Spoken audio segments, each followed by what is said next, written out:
The city of Irides rose like a crown of glass above the salt plains.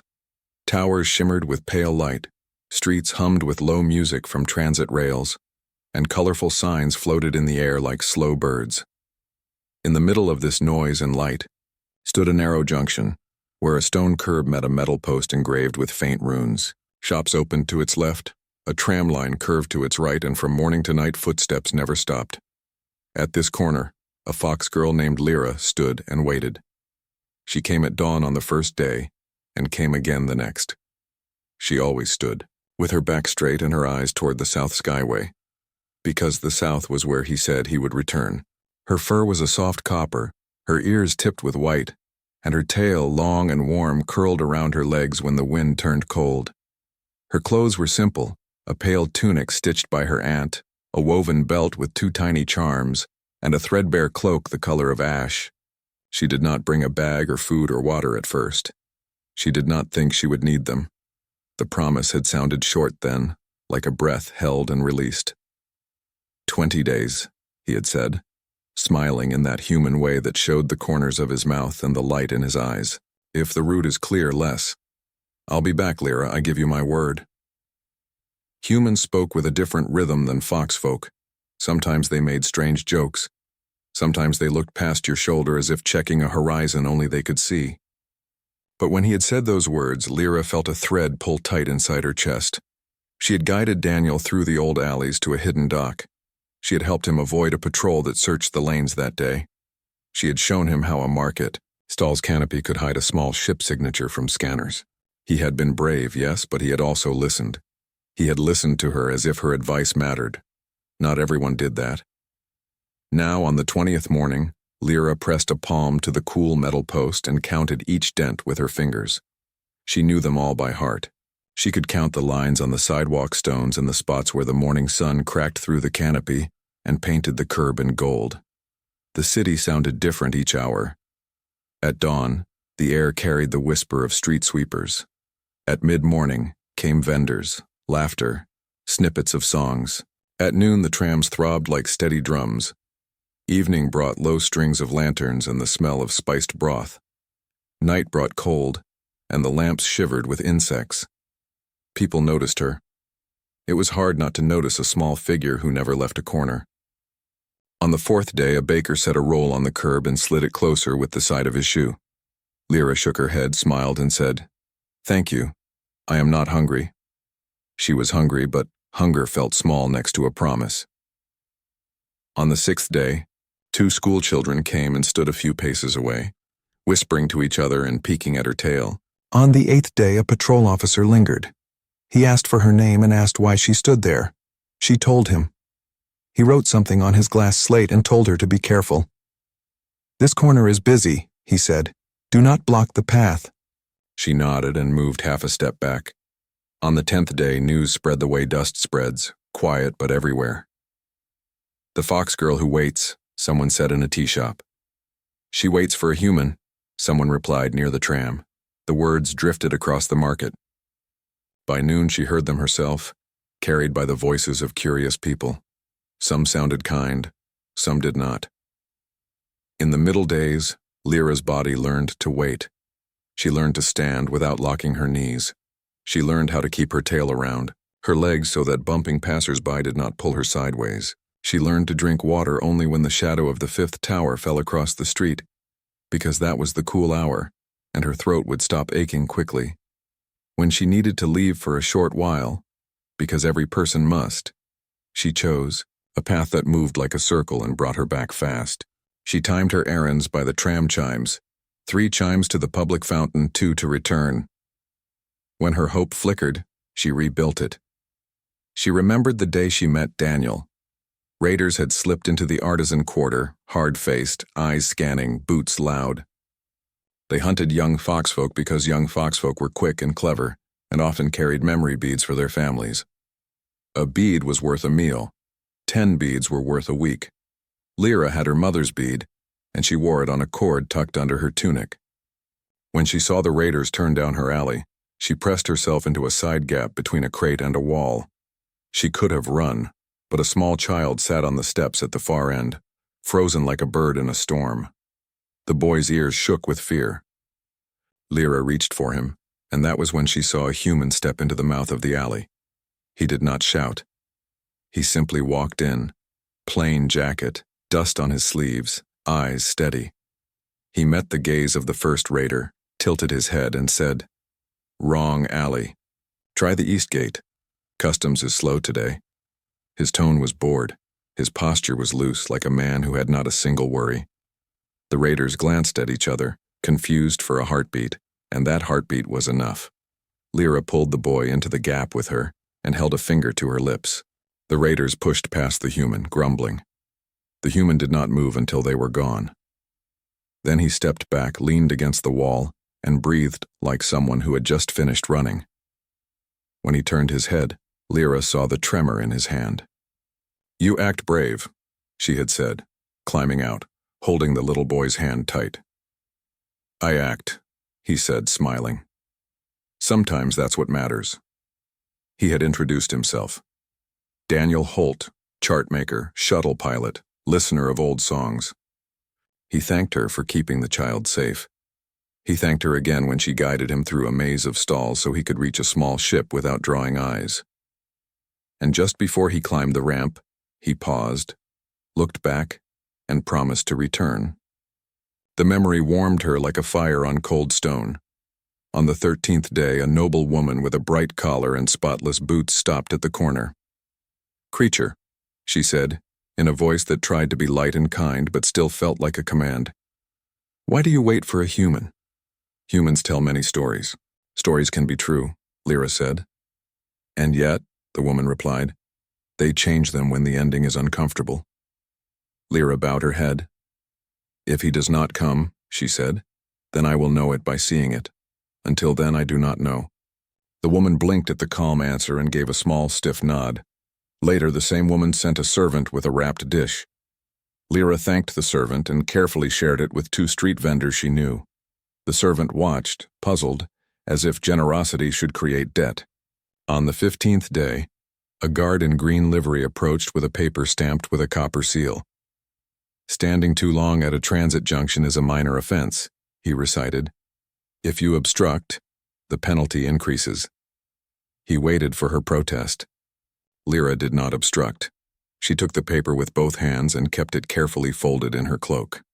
When the guard left, a shopkeeper moved a basket so that there was more room for people to pass. "There," the shopkeeper said. "No obstruction." She winked. Bureaucrats forget streets are alive. The air changed on the 16th day. Storm banners rippled over the towers, thin as silk, flashing a warning with each ripple. Weather wards hummed along rooflines. The planes outside. The city grew restless and salt dust lifted and fell like breath. Lyra felt the wind move through her fur and under her cloak. She pulled her tail tighter around her shins. The city's sky lanes pulsed dull blue as controllers slowed traffic ahead of heavy weather. A young tram driver paused his car beside the corner and leaned from the window. "Hey, brave ears," he called. "You sure you want to be here when the big wind comes?" "I am sure," Lyra said. He looked at her for a long moment, then set a small packet on the curb. "Dried fruit," he said. "From my mother. She says waiting is an old kind of courage." "Thank you," Lyra said softly. She ate one piece and saved the rest. The 17th day stretched. The city felt like a held note. A group of children from the learning hall circled her, wide-eyed. Their teacher, a tall woman with mapping tattoos on her wrists, spoke to Lyra with kindness. "What is waiting?" the teacher asked. It was a lesson question, she knew, and the children leaned in to hear. "Waiting is holding a door open with your body," Lyra said after a moment. "You stand in the space where a good thing can happen, even if others do not see it yet. You hold that space until the good thing arrives." The teacher smiled slowly. The children wrote the sentence on their small slates, each in their own messy hand. One small boy raised his hand and said, "Does it hurt?" Lyra laughed, surprised by the honesty of the question. "Sometimes," she said, "but sometimes it makes your heart strong." On the 18th day, rumors turned like a flock. Some said a human ship had been sighted far to the south, limping through the sky. Some said raiders had captured several vessels and would ransom the crews. Some said humans were all ghosts and the one she had met was a trick of the light. Lyra listened, and when the rumors passed, she steadied herself again. She touched the 2 tiny charms on her belt, one woven of copper wire, one carved from a bread seed shell. The copper one was from the boy she had pulled from the alley. The shell charm was from her aunt, who had said, "Take something small so you do not forget you belong to people." That afternoon, a second noble family's carriage stopped at the corner. The house crest glowed on its door. The storm's roar was like 1,000 drums striking the shield of Irides, yet within that chaos stood Lyra, her eyes locked on the figure stepping down the shuttle ramp. The streets had emptied, but her corner felt more crowded than ever, with memories, with hope, with fear that the sight before her might dissolve into nothing. The human stumbled once as his boot struck the wet stone. He caught himself against the ramp rail, and for a heartbeat the lightning painted his face in pale blue. Even through the blur of rain, Lyra recognized him. His hair was longer, unkempt, his cheek rough with days of exhaustion, but his eyes were the same, clear and steady, searching the world as if it was worth fighting for. Her heart thudded. She wanted to run across the street, but her legs trembled, locked by disbelief. He had returned. He had kept his word. The reunion Daniel's voice carried faintly through the storm. "Lyra!" Her breath caught. She stepped forward one pace, then another. Her cloak whipped around her and the scarf clung to her ears. When she reached the tram rails, she nearly slipped, but Daniel was already moving toward her, his steps slow but determined. When at last they stood face to face, she reached out with a shaking hand. He caught it, pressed it between both of his, and for the first time in 20 days, Lyra let her tears fall freely. "You came back," she whispered. "I promised," Daniel said, his voice hoarse, "and I meant it." He swayed on his feet, and Lyra quickly wrapped her arm around his waist, guiding him to the shelter of the post that had been her companion for so many days. Rain trickled down his jacket and his breath came heavy. The humans struggle. When the storm eased enough for voices to carry, others emerged from their hiding places. Ada the tea seller, Fex the metal polisher, the tram driver Ben, and even the chalk boy, they all came to see. Their eyes widened as they saw the human alive, standing where so many had doubted. "Is it truly him?" someone whispered. Daniel, leaning on Lyra's shoulder, raised his head. "Yes," he said. "It's me, and I have not come empty-handed." They brought him into Ada's stall where a lantern burned warm. He sank onto a bench exhausted, and only then did Lyra see the bandages beneath his jacket dark with dried blood.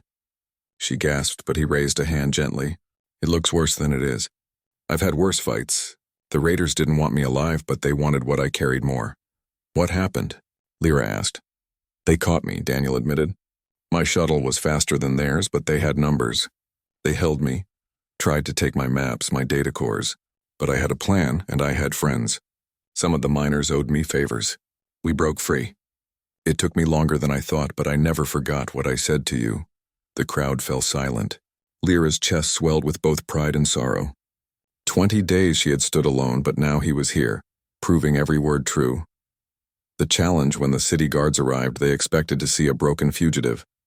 Instead, they saw a human survivor flanked by a fox girl whose loyalty had become a story known across Irides. "You cannot land here without clearance," the lead guard declared. Daniel met his gaze. "Then find me tomorrow. Tonight I have something the council must see."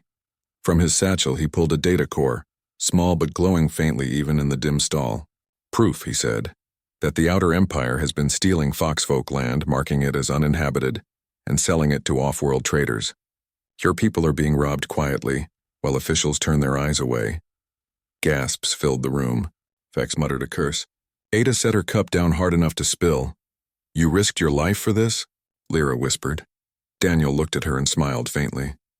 "I risked it because it was right, and because you believed in me." The transformation of the corner. The next morning, when the storm had passed and the city's towers gleamed fresh, word spread faster than tram bells. The human had returned. And with him, truth sharp enough to change the council's mind. Citizens who had mocked Lyra now came to see her with awe. The noble woman who once offered her work sent a letter of apology. Children gathered at the corner, pointing and saying, "This is where she waited, this is the corner of the promise." The council summoned Daniel and demanded proof. He gave them maps, recordings, stolen contracts, evidence gathered at risk of his life. And always when he spoke, Lyra sat beside him, a living reminder of faith. The final test. Not everyone welcomed the truth. Some merchants who had profited from the Empire's deals sought to discredit the human. They accused him of forging the data, of plotting to sow discord. A trial was called in the Hall of Echoes.